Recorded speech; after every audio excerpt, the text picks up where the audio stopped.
This feature, The Future of Work, is funded by the News Reporting Scheme.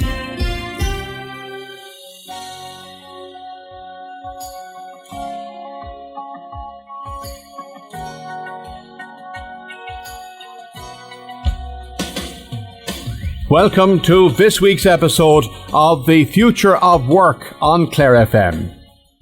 In universities and colleges across the country, final year students are nearing the completion of their degree courses, but it's expected many will not remain in Ireland.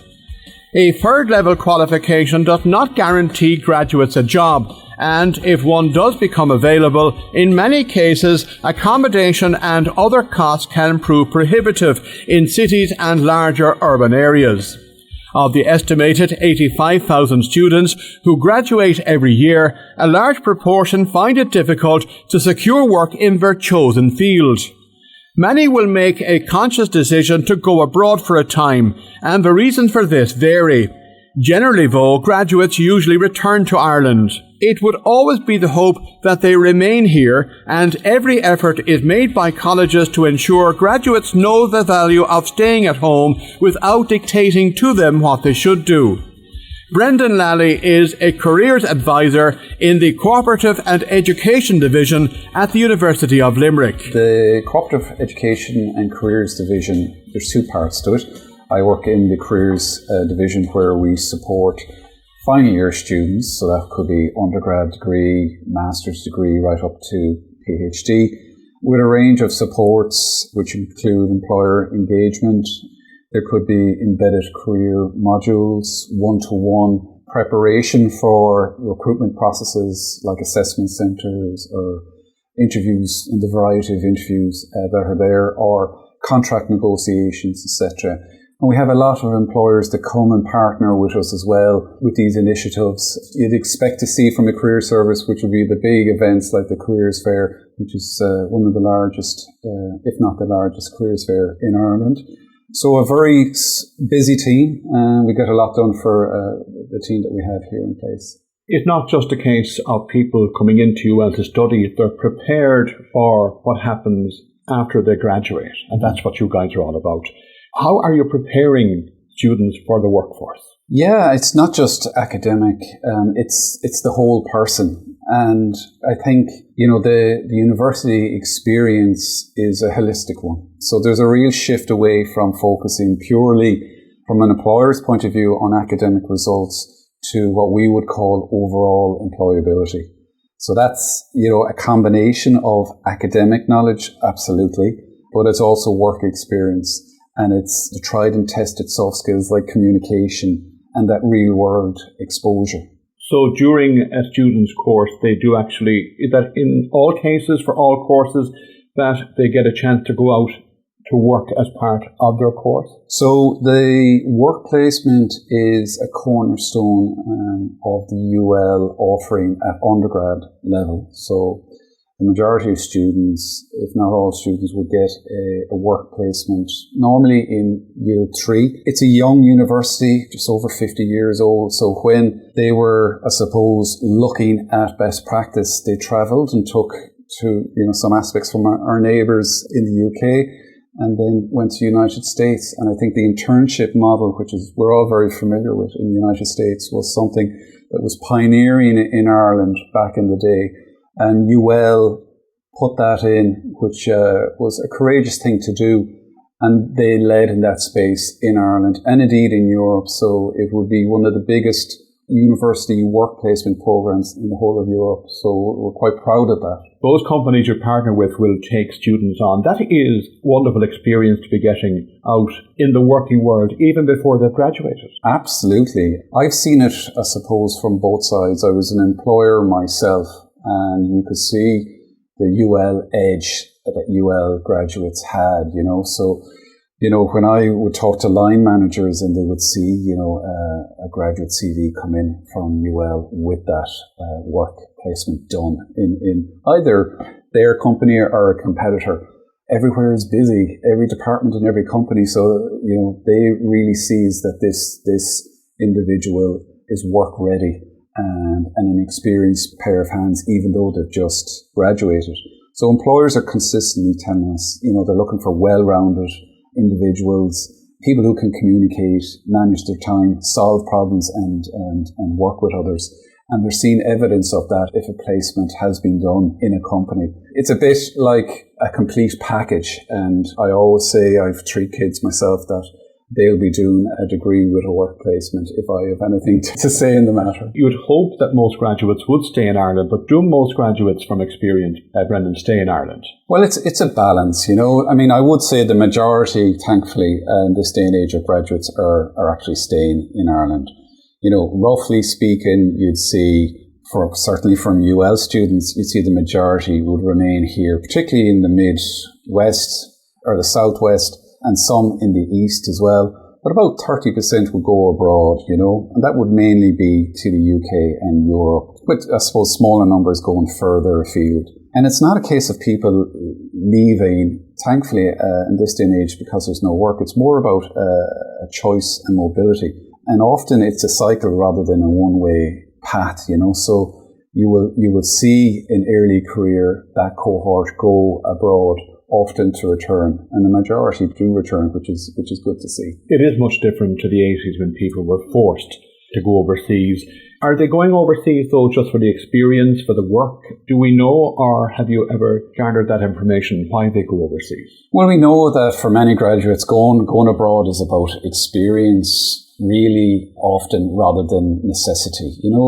It's an opportunity to grow, to gain independence and see different ways of working. It's very like being a parent, you don't like to see them go, but it's good for them. And we know that when they come back, they're coming back with that experience. And, if they're coming back to Clare, very often it's a hybrid role post-pandemic.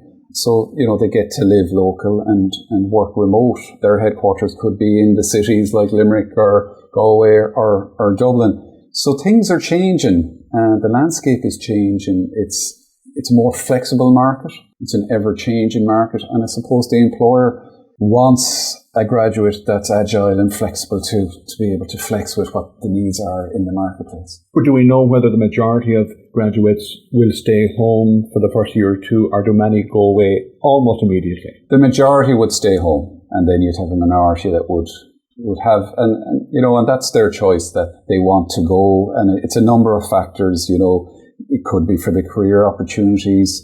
It's very often the lifestyle. There is practical considerations as well, weather or cost of living and housing, etc. But, graduates are making a kind of holistic decisions. It isn't just about the job. It's about whether they can have a way of life and build a life. The world is in their phone now, so they're seeing every corner of those that have gone before and what they're doing from a day to day, be it filtered, as we know, in the positive. So they go over, they have the experience, but, that decision can change as people change during the life cycle of time, What they want a couple of years post-graduation can change as people change. So you would see people perhaps wanting to return then later on, and there has to be opportunities for them to return to as well, and it has to be an attractive proposition to return. We would have consultations with students, and one student will tell you, I want to stay local. I'm not interested even in going as far as Dublin. And the very next student would say, no, I want to go as far as I can possibly go. I've always wanted that. And I guess our job is not to dictate, but to support and prepare them for whatever path they choose. Having said that, there is a strong focus on employability within Ireland at UL through a lot of our employer engagement that I mentioned earlier. The work placement really introduces them to local employment opportunities before that graduate decision. So there's relationships built there. There's opportunities to convert that to a graduate offer. So that's the real decision piece. They can do Erasmus, for a year. They can do work placements in a program we call Go Global. So it can be a work placement, part of their degree overseas, so they can get the international experience. But yeah, we have engagement, I suppose, with the marketplace, not just at undergrad level, but also in university master degrees. There'd be career modules that would be embedded into it. And of course, then at PhD level, you have your industry research projects that are tied to different sectors and industries. It's an ecosystem that's at play. As you say, you don't dictate to students what they should do after they graduate, but do you actively encourage students to stay at home? Do you try and make them aware that there are opportunities here? We definitely make them aware, but I think if a young person wants to go, they want to go. And thankfully, they're going for flexible reasons, as you said, not like the 80s where there's no choice. They're going and they're making informed choices. They know exactly what's available. They've experienced, if they're a UL graduate, the chances are they've had a cooperative workplace. So they've experienced life working in Ireland for at least 9 months. As I said, if they want to experience international, the thing that we would talk to them about is the visa, So you're allowed to work unrestricted in Europe, but very often it'll be the language barrier. So typically you will see, the likes of UK, the English-speaking Australia and United States and Canada be the places of choice. How important, though, is it that, as best we can, we keep our graduates in Ireland? It's a balance, really, I suppose, on retention and a little bit of the mobility that I spoke about. It's important that Ireland remains an attractive place for graduates to build their careers and lives, and that the jobs are here, that the pay and the working practices are on par with our international neighbours. But mobility is going to be part of the equation, and it's a healthy system. I mean, people gain experience abroad and they're bringing that back. And that's great experience. And at the end of the day, the key is ensuring that there are strong opportunities and infrastructure here, and that the quality of life is here, so that they stay. If they are going away, that they return, and that it's a viable and attractive option to come back here. Do you see, Brendan, occasionally students that would have gone through your hands here in Co-op coming back maybe for a postgrad? Did that happen from overseas? Yeah, absolutely. Yeah, I mean, you will see all types of different pathways. I teach on the Masters of HR, Human Resource Management. You have a variety in the class. You would have students direct that came straight in from undergrad at UL or other universities and colleges, and then you will have students that have been abroad and decided, to pivot either for career redirection or to upskill here in University of Limerick. And in the class, you also have those that are already in employment, so they lend that experience. But absolutely, you have the whole gamut, the whole variety. We'd all hope, Brendan, that our graduates would stay at home. It's great to go away and get the experience. You don't dictate to them one way or the other, but for them to stay here, what are employers looking for from graduates? It's moved away from purely the academic results and the program. Don't get me wrong, employers are not looking for superhuman people, but what they really want is balance. So students who can demonstrate that they are able to manage their study, but they also were able to juggle some part-time work and life commitments, because that reflects the workplace. When you're doing your job, you're juggling children, you're juggling projects. So they're looking for those work placement opportunities. They're looking for those students that grew their grit and resilience by taking a chance and going abroad and trying a new culture and coming back.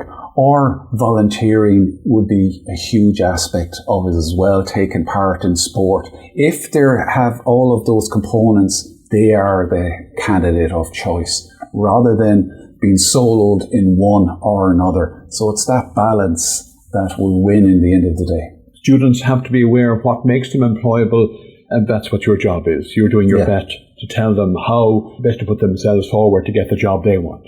Yeah, and it's other stakeholders, like, at the school level, at the parental level, that this focus, an unbalanced focus on, I have children myself, on the grade to the detriment of maybe a part-time job, which, don't get me wrong, are hard to get, or the detriment of cutting training because I need to up my study. Employer partners will tell us they want the all-rounder. And it's, as I said, it's not that you didn't fall at any stage or that you're superhuman. We all fall, but they want to see those that got back up. And, if they had something that didn't go right, how did you work around it? So it's that evidence of that resilient candidate that is the candidate of choice. That was Brendan Lally, a careers advisor in the Co-operative and Education Division at the University of Limerick. We'll be back next week with another episode of The Future of Work. This feature, The Future of Work, is funded by the News Reporting Scheme.